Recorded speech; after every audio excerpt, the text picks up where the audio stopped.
গুৰুত্বপূৰ্ণ খবৰ অসম আৰক্ষীত যেন বৃদ্ধি পাইছে এতিয়া গুণ্ডা বাহিনী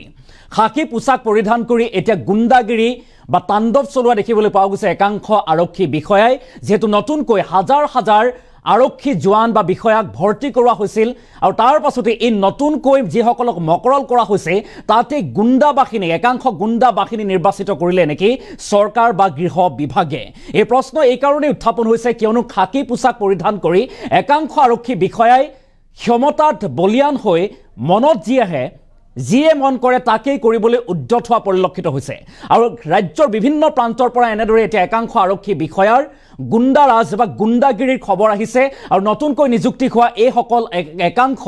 আৰক্ষী বিষয়াই নিজকে কি বুলি ভাবে ক্ষমতাত বলিয়ান হৈ যিয়ে মন যাব তাকেই কৰিব নেকি আৰু এতিয়া যেহেতু বিভাগীয় উচ্চ পদস্থ বিষয়াই তেখেতসকলৰ বিৰুদ্ধে ব্যৱস্থা গ্ৰহণ কৰিবলগীয়া হৈছে আৰু ৰাজ্যৰ বিভিন্ন প্ৰান্তত এনে ধৰণৰ তাণ্ডৱ চলাই গৈছে মাতাল হাতীৰ দৰে এতিয়া ৰূপ ধাৰণ কৰিছে একাংশ নৱনিযুক্ত আৰক্ষী বিষয়া আৰু এই সকলৰ বিৰুদ্ধে কি ব্যৱস্থা গ্ৰহণ কৰা উচিত আমি সবিস্তাৰে এই সন্দৰ্ভত খবৰটো লৈ অহাৰ চেষ্টা কৰিম এটা ডাঙৰ খবৰ এই মুহূৰ্তত যে আৰক্ষী অসম আৰক্ষীত বৃদ্ধি পাইছে এতিয়া গুণ্ডা আৰক্ষী একাংশ গুণ্ডা আৰক্ষী বৃদ্ধি পোৱা পৰিলক্ষিত হৈছে ক্ষমতাত বলিয়ান হৈ একাংশ আৰক্ষীৰ চৰম উদ্ভণ্ডালি চৰম অটপালি আৰু আৰক্ষীৰ ইউনিফৰ্ম পিন্ধি কৰিছে ক্ষমতাৰ অপব্যৱহাৰ কৰা দেখিবলৈ পোৱা গৈছে সাধাৰণ নাগৰিকৰ ওপৰত জপিয়াই পৰিছে নৱনিযুক্ত আৰক্ষী এতিয়া নামি পৰিছে গুণ্ডাগিৰিত গুণ্ডাৰাজ চলাইছে নৱনিযুক্ত আৰক্ষীয়ে ক্ষমতাৰ অপব্যৱহাৰ কৰি অপৰাধ সংঘটিত কৰিছে ৰাজ্যৰ চুকে কোণে একাংশ আৰক্ষী বিষয়াই আৰু তিতাবৰৰ দীপাংকৰ গগৈ লেখাপানীৰ পদুম ছাত্ৰী কাণ্ডই এই যি কৰ্মকাণ্ড সেই কৰ্মকাণ্ডই জোকাৰি গৈছে ৰাজ্য মহানগৰী বশিষ্ঠ থানাৰ জোৱানৰ কাণ্ডয়ো অস্বস্তিত পেলাইছে আৰক্ষীক আৰু বাধ্য হৈ বাৰে বাৰে আৰক্ষীৰ শীৰ্ষ মহলে ল'বলগীয়া হৈছে শাস্তিমূলক ব্যৱস্থা আৰু ছাত্ৰক প্ৰহাৰ কৰি ডিজিপিৰ ৰুখত এতিয়া লেখাপানীৰ থানাৰ SI সহ 2 জোৱান আৰু মহানগৰীৰ বশিষ্ঠ আৰক্ষী থানাৰ 5 আৰক্ষীক কৰা হৈছে ইতিমধ্যে নিলম্বন কৰা হৈছে 5 আৰক্ষীক গুৱাহাটী মহানগৰীৰ বশিষ্ঠ আৰক্ষী থানাৰ আৰু নিৰীহ যুৱকক প্ৰহাৰ কৰি শাস্তিৰ সন্মুখীন হৈছে বশিষ্ঠৰ এই 5 আৰক্ষী আৰু তিতাবৰৰ দীপাংকৰ গগৈ কাণ্ডত বিতৰ্কত এতিয়া যোৰহাট আৰক্ষীও বিতৰ্কত আহি পৰা পৰিলক্ষিত হৈছে তদানীন্তন আৰক্ষীৰ শীৰ্ষ বিষয়াক গ্ৰেপ্তাৰৰ দাবীত আজিও উত্তাল হৈ আছে এতিয়া তিতাবৰ বা যোৰহাট দীপাংকৰ গগৈ ঘটনাৰ ক্ষেত্ৰত ব্যৱস্থা ল'বলৈ সাহস হ'বনে এতিয়া অসম আৰক্ষীৰ সেই প্ৰশ্ন এতিয়া সৰ্বত্ৰ উত্থাপন হৈছে তদানীন্তন SP মোহনলাল মীনাৰ বিৰুদ্ধে ব্যৱস্থা ল'বনে ডিজিপিয়ে কি ব্যৱস্থা গ্ৰহণ কৰিব তদানীন্তন SP গৰাকীৰ বিৰুদ্ধে অসম আৰক্ষীত এনেদৰে এতিয়া যেন ক্ৰমাৎ বৃদ্ধি পাইছে গুণ্ডা বাহিনী একাংশ আৰক্ষী এতিয়া গুণ্ডালৈ পৰিণত হৈছে আৰু তাৰ পাছতেই মনত যি আহে ক্ষমতাত বলিয়ান হৈ খাকি পোছাক পৰিধান কৰি মাতাল হাতীৰ দৰে তাণ্ডৱ চলাইছে একাংশ আৰক্ষীয়ে আৰু এই সকল আৰক্ষীৰ বিৰুদ্ধে এতিয়া কি ব্যৱস্থা গ্ৰহণ কৰিব সেয়া হ'ব লক্ষণীয় নৱনিযুক্ত যেহেতু নতুনকৈ মকৰল কৰা হৈছিল হাজাৰ হাজাৰ আৰক্ষী জোৱান আৰু তাতেই যেন একাংশ গুণ্ডাই আৰক্ষীত চাকৰি লৈ এতিয়া ক্ষমতাত বলিয়ান হৈ খাকি পোছাক পৰিধান কৰি তাণ্ডৱ চলাইছে সাধাৰণ নাগৰিকৰ ওপৰত অত্যাচাৰ শোষণ কৰিবলৈ নামি পৰিছে যি সময়ত কোৱা হয় অসম আৰক্ষীয়ে দৰিদ্ৰ জনসাধাৰণ দেশৰ ৰাজ্যৰ নাগৰিকৰ বাবে ৰক্ষক হৈ কাম কৰিব ৰক্ষণাবেক্ষণ দিব আৰু সেই সময়তে কিয় ভক্ষকৰ ৰূপ ধাৰণ কৰিছে কিয় দানৱী ৰূপ ধাৰণ কৰা পৰিলক্ষিত হৈছে এইসকল অসম আৰক্ষী আৰু এই সকলৰ বিৰুদ্ধে কি ব্যৱস্থা গ্ৰহণ কৰা উচিত এই সন্দৰ্ভত কি ব্যৱস্থা ল'ব DGP GP সিঙে সেয়া হ'ব লক্ষণীয় আৰু যেহেতু দেখিবলৈ পোৱা গৈছে তিতাবৰ হওক বা ৰাজ্যৰ বিভিন্ন প্ৰান্তত আৰক্ষীৰ বিৰুদ্ধে এতিয়া প্ৰতিবাদ কৰিবলৈ আহিছে একাংশ ৰাইজ আৰক্ষীৰ বিৰুদ্ধে এনেদৰে আৰক্ষীৰ যি উদ্ভণ্ডালি আৰক্ষীৰ যি গুণ্ডাৰাজ সেই গুণ্ডাৰাজত অতিষ্ঠ হৈ সৰ্বসাধাৰণ নাগৰিকে এতিয়া ৰাজপথলৈ ওলাই আহিছে আৰক্ষীৰ মুদ্ৰাবাদ ধৰি দিয়া পৰিলক্ষিত হৈছে আৰক্ষী নিপাত যাওক আৰক্ষীৰ বিৰুদ্ধে প্ৰতিবাদী শ্লোগান দিয়া পৰিলক্ষিত হৈছে আৰু এনে পৰিস্থিতি বৰ্তমান অসমলৈ ঘূৰি আহিছে আৰক্ষীৰ বিৰুদ্ধে এতিয়া ৰাজপথলৈ সাধাৰণ জনতা ওলাই আহিবলগীয়া হৈছে DGP GP সিঙে এই সন্দৰ্ভত চকু দিবনে এয়াও এতিয়া ডাঙৰ প্ৰশ্ন আৰু সমান্তৰালভাৱে যোৰহাটৰ তিতাবৰৰ দীপাংকৰ গগৈ যি কাণ্ড আৰু সেই সন্দৰ্ভত এতিয়া তদানীন্তন SP মোহনলালৰ বিৰুদ্ধে কি ব্যৱস্থা গ্ৰহণ কৰিব সেয়া হ'ব লক্ষণীয় আৰু মোহনলাল মীনাৰ বিৰুদ্ধে ব্যৱস্থা ল'বনে DGPয়ে আৰু সমান্তৰালভাৱে ছাত্ৰক প্ৰহাৰ কৰি ডিজিপি ৰুখত পৰিছে লেখাপানী থানাৰ SI সহ 2 জোৱান এনেদৰে ছাত্ৰকো এতিয়া প্ৰহাৰ নিৰ্মম প্ৰহাৰ কৰা দেখিবলৈ পোৱা গৈছে আৰু সমান্তৰালভাৱে গুৱাহাটী বশিষ্ঠ থানাৰ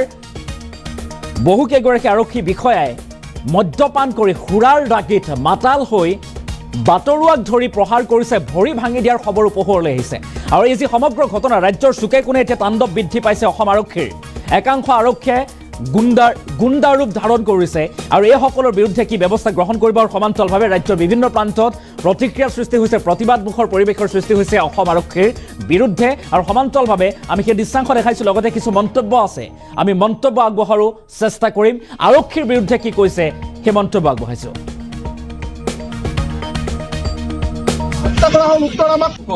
যিগৰাকী ইয়াৰ SI তেওঁ নিউ বেছ গতিকে তেওঁৰ যি অহংকাৰ তেওঁ যে খাকী পোছাকখন পিন্ধাৰ লগে লগে তেওঁ যে দাদাগিৰি মানুহ বুলি নাভাবে ৰাতি হ'লে মদ পানী খাই মেলি মতাল হাতীৰ দৰে যে দাদাগিৰি কৰিছে এই দাদাগিৰিটো তাত বন্ধ হ'ব লাগিব আৰু এনেকুৱা ধৰণৰ যে কোনো খাকী পোছাক আছে তেখেতক আমি সক্ৰিয় দিছোঁ সাৱধান হ'বৰ কাৰণে আৰু দ্বিতীয়কৈ মোৰ নিজৰ ভাইটি ই বেংগলোৰত পঢ়ে ইয়াৰ আগত ই গুৱাহাটী কমাৰ্চত পঢ়িছে তাৰ আগত ই RD কলেজত পঢ়িছে তাৰ একেবাৰে গাঁৱত কম সম্পৰ্ক থকা মানুহ সেইজন ল'ৰাই নিজৰ বন্ধুক লগ কৰিব গৈছে প্ৰায় 11টা 20ৰ ওচৰৰ পাছৰে গাড়ী চাইডত পাৰ্কিং কৰি থকা অৱস্থাত দোকানৰ ভিতৰৰ পৰা মদ খাই হাতত চিগাৰেট লৈ টৰ্চ লাইট জ্বলাই নামিবৰ কাৰণে ইংগিত দিছে ভাইটি যেতিয়া নামিব বিচৰা নাই বা চিনিয়ে পোৱা নাই চিভিল ড্ৰেছত আছে চিনি পোৱা নাই তাৰপাছত এই গাড়ীৰ ভিতৰত আছিলে ফৰ্চুনাৰ গাড়ীৰ চিচাখন তলত কৰি দিয়াৰ লগে লগে এক চৰ ঘোপাইছে ডেকা ল'ৰা ইউজে কোনে মাৰিছে বুলি কওঁতে তাৰ পাছত যিগৰাকী এইটো মতাল হাতী মদ পানী নিচাৰ যি মতাল হৈ থকা এগৰাকী পুলিচ অফিচাৰে গৈ তাক আক্ৰমণ কৰি গুলীয়াগুলীকে প্ৰহাৰ কৰে বুকুত ধৰি চুচৰাই আনিছে ডিঙিত এতিয়াও দাগ আছে আপোনাক ফুটেজবোৰ দিব পাৰিম ডিঙিৰ চিট বেল্টে বান্ধিছে গাড়ী নিজৰ পাৰ্চনেল গাড়ীৰ ড্ৰাইভাৰী চিট পৰা নমাই তেওঁলোকৰ পুলিচৰ বাহনত ভৰাই ডিঙিত ৰছীৰে বান্ধি দিছে গোটেই দাগে দাগ আমি SGP মাৰ্কক কৈছোঁ পুলিচ কেছে একদম ষ্ট্ৰিক্ট একশ্যন ল'ব লাগে প্ৰয়োজন হ'লে তেখেতে নিজে আয়ো থাকিব লাগিব ইয়াত আমি তেখেতক কৈছোঁ ইয়াত 307 লগাব লাগিব এটেম্প টু মাৰ্ডাৰ লগাব লাগিব 120B এজনকে বেছি মানুহ আছে 120B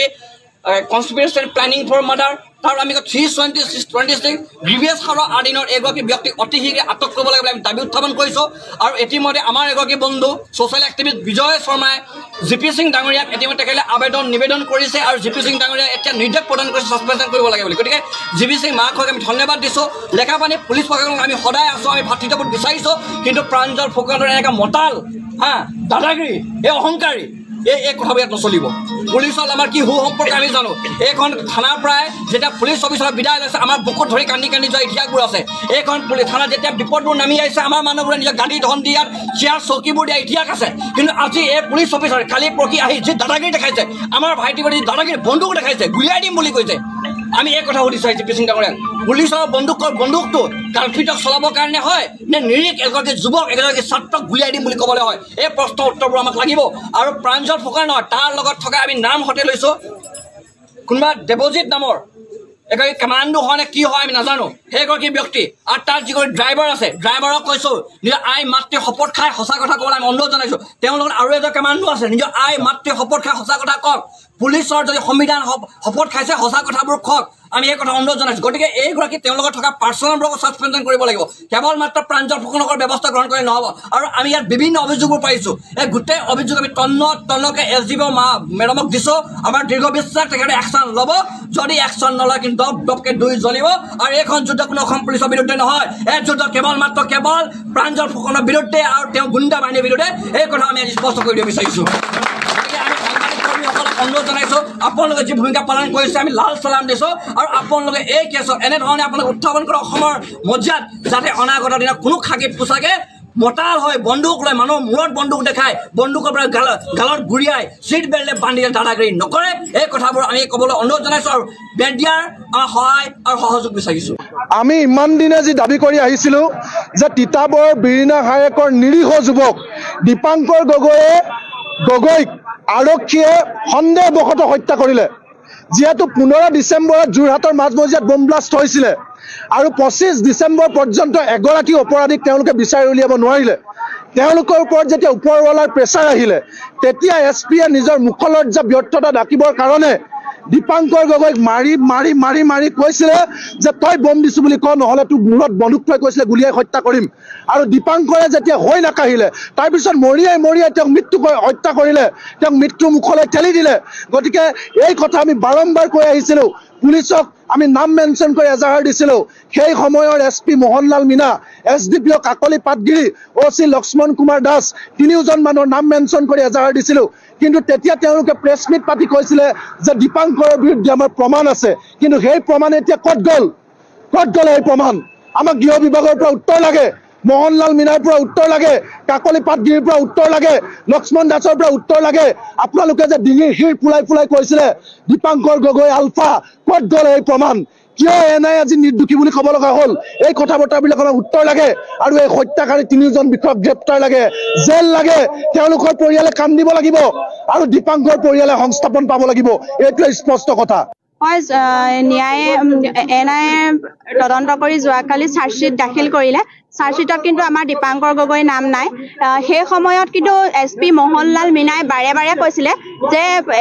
সি জড়িত আছে, বোমা বিস্ফোৰণত সি ওতঃপ্ৰোতভাৱে জড়িত আছে আৰু ক'ৰবাৰ পৰা আৰ্মছ কিনিবলৈ গৈছে, তাৰ একাউণ্টত টকা আহে, ঢেৰ মনে সজা কাহিনী সজাই অসমবাসীক তেওঁ ভুৱা দিশে নিছিলে। কিন্তু এতিয়া যে প্ৰমাণ হ'ল, তেওঁৰ লাজ লাগিছে নাই? NI চাৰ্জশ্বিটত কিয় দীপাংকৰ নাম নাহিলে? এই তিনিগৰাকী SDPO আৰু OC Titabar OC SP Mohanlal Meena, এই তিনিগৰাকীক মই মুখ্যমন্ত্ৰী ডাঙৰীয়া এটাই অনুৰোধ জনাম, তেওঁলোকক কঠোৰৰ পৰা কঠোৰ শাস্তি দিয়ে। আজি মোৰ ভাইটি নাইকিয়া হৈছে, কাইলৈ আপোনালোকৰ হওক। আৰু এজনী মাকৰ এজন দেউতাকৰ বুকৰ পৰা এটাই সন্তান কাঢ়ি লৈ গৈছে আপোনালোকৰ। তেওঁ লাজ লাগিব লাগিছিলে। এতিয়া তেওঁ যে নাটক ৰচনা কৰিব পাৰে, এজন উচ্চ বিষয়া হৈ তেওঁ SP আসনত বহি তেওঁ এনেকুৱা নাটক ৰচনা কৰি দুখীয়া পৰিয়ালক হাৰাশাস্তি কৰি মাকৰ বাপেকৰ বুকৰ পৰা